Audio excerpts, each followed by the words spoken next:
Namaskar. Welcome to another episode of Beyond Headline.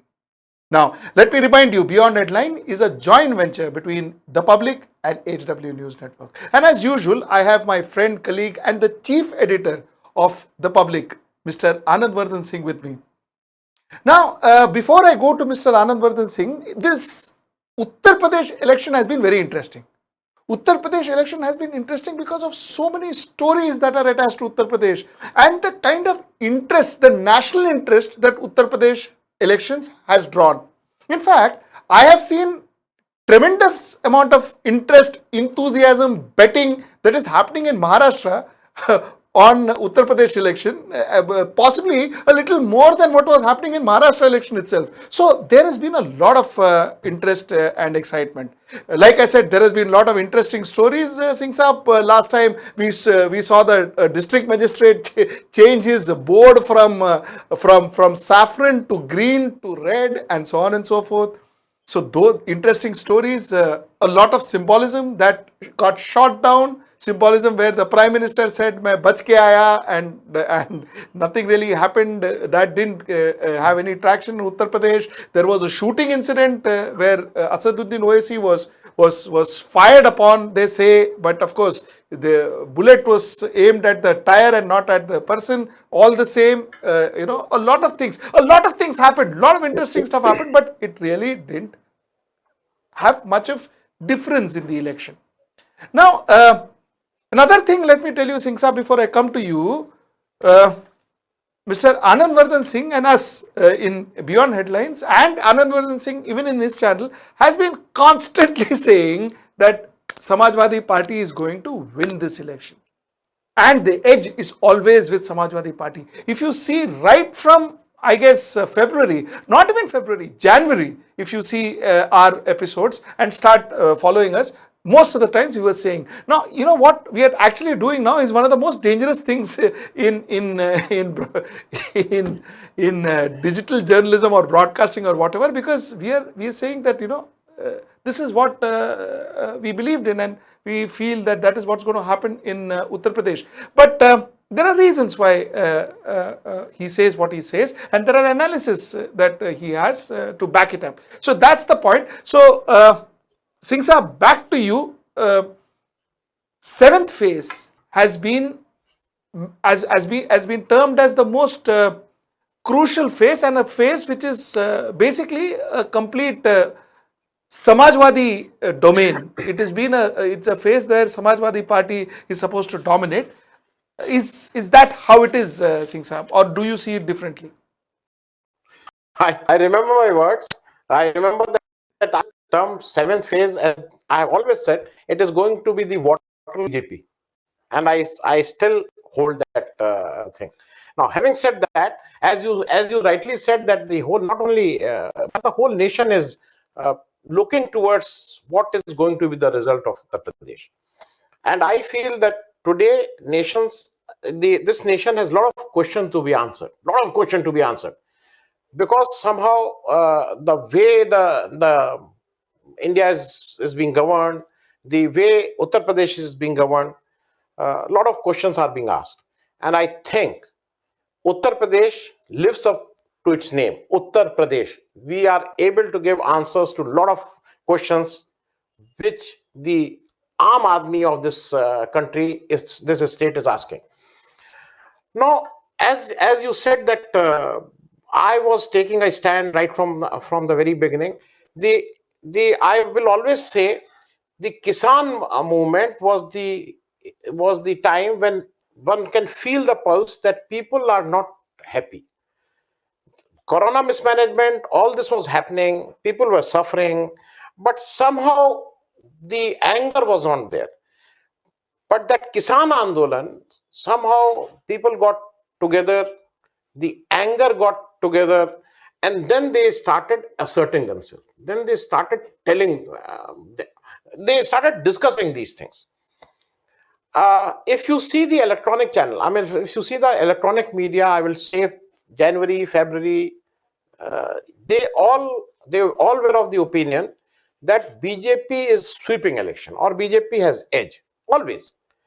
Whereas the social media channels after the election started, they always, they may be in different, not in so many words the way I was telling or you were telling, but they were always holding that there is a this vote is going to change things. This is a vote for change and things like that. So, having said that, uh, people today people are not voting for Samajwadi Party or Akhilesh because they want that they should come to power. They want to get rid of BJP government.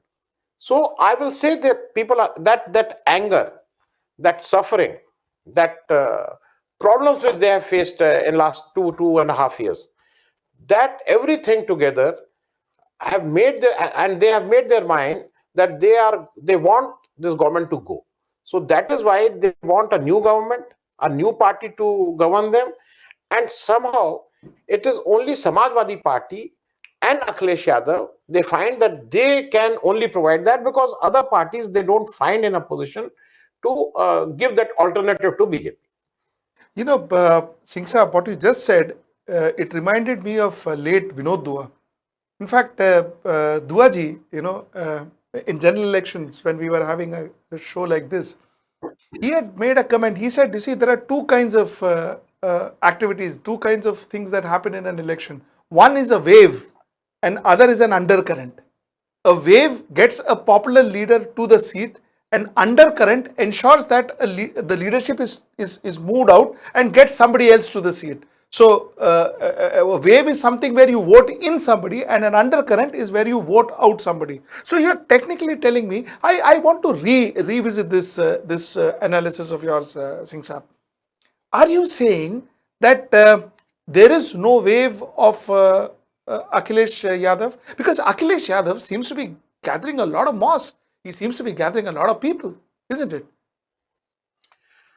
What is happening? As you rightly said, the undercurrent is very high.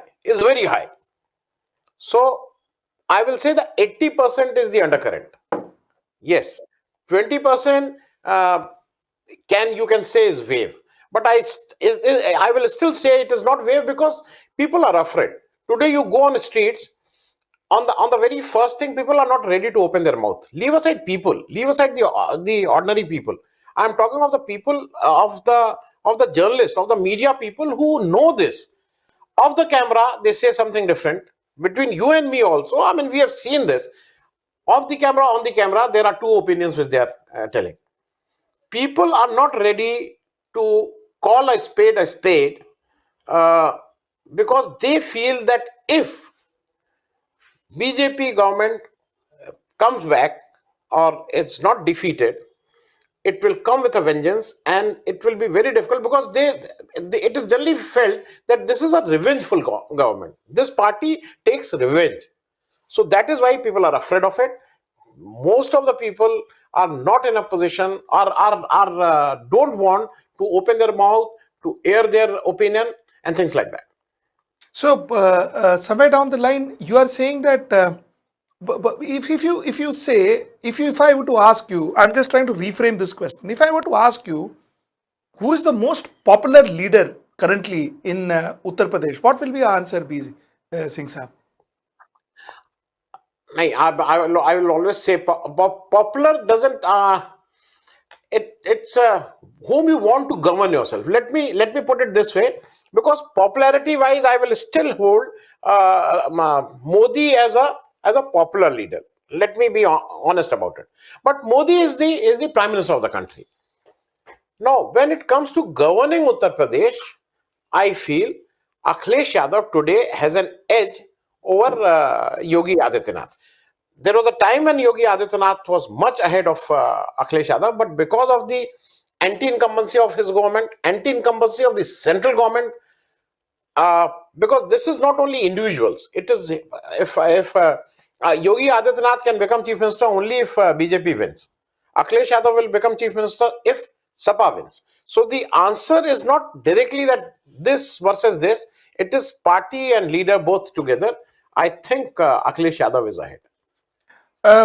Singh Saab, see, the opposition has done a fairly good job. Let's face facts. They've done, they've rallied well. They have gone to people. The rallies were full. A lot of opposition, a lot of united oppositions was seen there. Mamata Banerjee came to campaign for Sapa, and Congress pulled out their candidates against Sapa. Sapa pulled out their candidates against Congress too. So a lot of goody things happened as far as the opposition is concerned. Now, with all this, what would you say? What would your analysis be if Bharatiya Janata Party wins, in spite of all this? No, in spite of all this, if Bharatiya Janata Party wins, uh, it is hypothetical because I still say that it is not going to happen. I am very clear on that it is not going to happen. Bharatiya Janata Party is losing Uttar Pradesh election. There is absolutely no doubt on that. But having said that, since you are asking me a hypothetical question and you want me a hypothetical answer, if Bharatiya Janata Party wins the election and forms the government, then the policy of majority appeasement, which has replaced minority appeasement by the other parties, the policy of majority appeasement, I will say, is successful.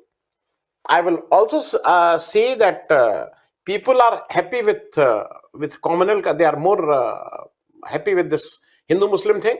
They don't want elections to be fought on real issues. And I will also feel that there are a lot of people who feel that there is no Mahಂಗಾಯಿ. There is no Mahಂಗಾಯಿ. So I will also feel that there is no Mahಂಗಾಯಿ, because if there is Mahಂಗಾಯಿ, if there is unemployment, if there is Corona mismanagement, if there is Kisan Andolan, if there is, and as last time we talked about the Chutta Janwar, stray animals, which the Prime Minister also acknowledged. So we will take it that these things are. But he gave you a solution. He gave you a solution in his speech, didn't he? He said you could sell the cow dung. You can sell the cow dung. There are people who tell that long back that you can sell the cow urine also and things like that. So these are all there. And the same Prime Minister has given us the solution that employment can be generated through pakoda talo, pakoda becho or things like that. So he gives good suggestions. There is absolutely no doubt about it. Someday, some prize for innovative thinking and for innovative solutions can go to our Prime Minister. Absolutely no doubt on that. Singh Sahab, let's go to another very important question. You see, Varanasi, a lot is said about Varanasi. Whether people say that chances are Bharatiya Janata Party may not do well in Varanasi. 5 seats, maybe 3 will be lost. If that happens, will that be a referendum on the Prime Minister, on Narendra Modi, because he is ultimately the MP of Varanasi? It all depends from which side of the fence you are sitting. If you are sitting on the BJP side, no, this all happened because of the mismanagement of Yogi Adityanath. He messed the whole state and we lost. And if you are on the other side of if you are sitting on the opposition side of the fence, then yes, this is a referendum. It is a direct. People are rejecting. People are not ready to accept you. People are not ready to accept your policies. The way you are handling your own constituencies, the way you are handling Varanasi. So for me, it is a referendum. It is, in a way, it will give a mark of acceptance. Whatever Modi ji is trying to do in Banaras, the way the Kashi Vishwanath temple has been recreated and renovated, all this will, yes, it is a referendum on Modi ji's style of working also. Tell me, Singh Sahab, 2 things. Both of us have been saying that communalism is not going to work in 2024. That is something that even I believe in, and something that you've been saying right from the day one.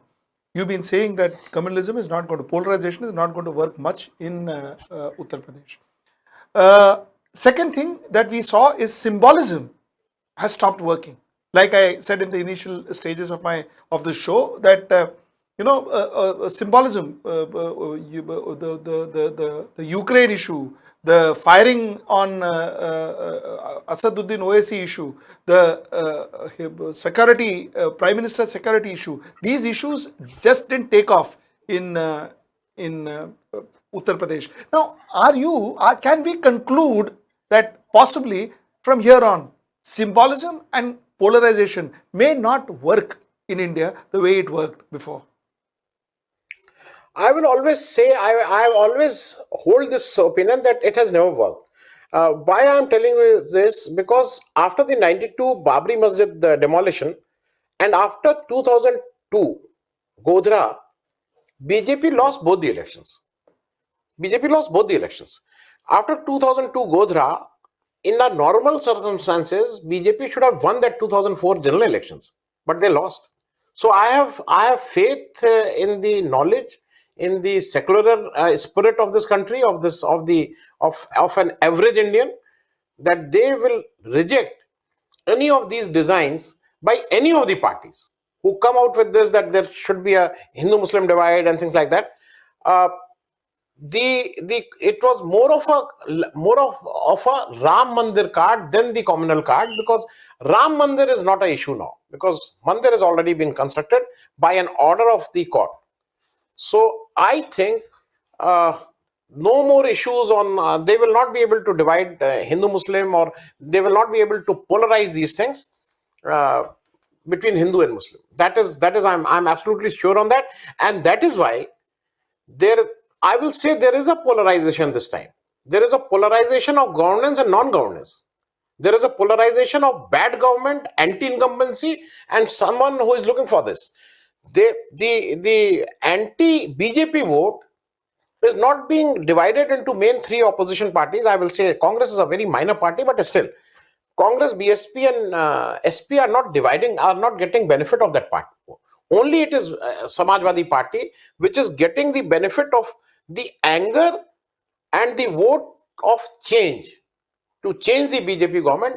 All the benefits are coming to Samajwadi Party, and so it is a polarized election in that sense. Singh Saab, my last question to you, in fact, actually my second last question to you is what happens to BSP? Is BSP going to be the kingmaker? What do you envisage it to be the kingmaker? BSP is going to get lost in this entire fight between BJP and Samajwadi Party? Or is BSP going to do well and going to have some kind of an alignment with some kind of a party? What is going to happen to BSP? The way it is moving, I mean, the way it is happening, in my the way I can see things is BSP wants that there should be a fractured mandate. No one gets an absolute majority, and then BSP becomes the kingmaker. Correct. So, number one, this is number one scenario. But Number is that two going to scenario happen? is, I will answer that. Number two scenario is BSP in a fractured mandate may negotiate that I will be the king, and then only I will lend support. So you cannot rule out the possibility that they cannot be the king. So this is number two. Number three, the most difficult part for the BSP is that BSP has given the maximum number of Muslims ticket from BSP. The maximum number of Muslims are fighting elections on a BSP ticket. Now, in this scenario, the Muslim candidates who becomes MLA on a BSP tickets will find it very difficult to go with BJP. In my opinion, it is the end of their career. If they go with form a government with BJP because of BSP, this will be end of their career. So it will be also difficult for Mayawati ji to just go and take a plunge that I'm giving support to BJP and things like that, because even 1 MLA or 20 MLA or 30 MLA or 40 MLA Muslim MLAs will have tough time if they align themselves with BJP. You know why I told you it is my second last question? I want one more question to ask you, because see, I asked you one hypothetical question as to what happens if SP loses and BJP wins. Now I am going to ask you the second hypothetical questions. What happens if Bharatiya Janata Party loses? If Bharatiya Janata Party loses, what will be the impact of to Bharatiya Janata Party till 2024? In my opinion, if first of all, how by what margin Bharatiya Janata Party is losing, that is also going to be very important. Because if Bharatiya Janata Party, say, for the purpose of discussion, they get about 175 seats, 150, 160 seats, then not much will happen politically and the governance wise. But suppose if they come into double digit, they don't cross 100 marks, then there will be a serious debate within Bharatiya Janata Party to go with the leadership which is currently heading the party, or there should be a change of leadership even at the center. You cannot rule out that. This is number one. Number two, the presidential elections are around the corner in July, Yes. and vice president is in August. So it will have serious implications there also. So, will Bharatiya Janata Party make any changes, according to you, in terms of campaigning, in terms of propositions, and so on and so forth? It all depends what numbers they are getting. I mean, as I said, if they are getting 175, 180, same Hamdo will continue. There's absolutely no doubt about it. If they are less, if they are in double digit, Hamdo might be replaced. So here we are, Singh Saab. Thank you so much for talking to me. Before we end the show, I think both of us would like to tell you that somewhere down the line, we've been doing this show for last 2 months now. This is like 2 months. That's fantastic. 7th, we'll be doing a program, a special program between the both of us. That is the public and HW News Network. 7th, we'll be doing a program, and on the 10th, that is the election. That's the counting day. We will be live from 7 a.m. in the morning throughout, and we'll take you through right up to the end of the day's play. So we'll be on, and we will be there. Lucknow studios, Mumbai studio, even New York will be joining us for their telecast. They will be linking up with us, so it'll be quite an international kind of a telecast. So yeah, I mean, it'll be exciting, and we'll all wait.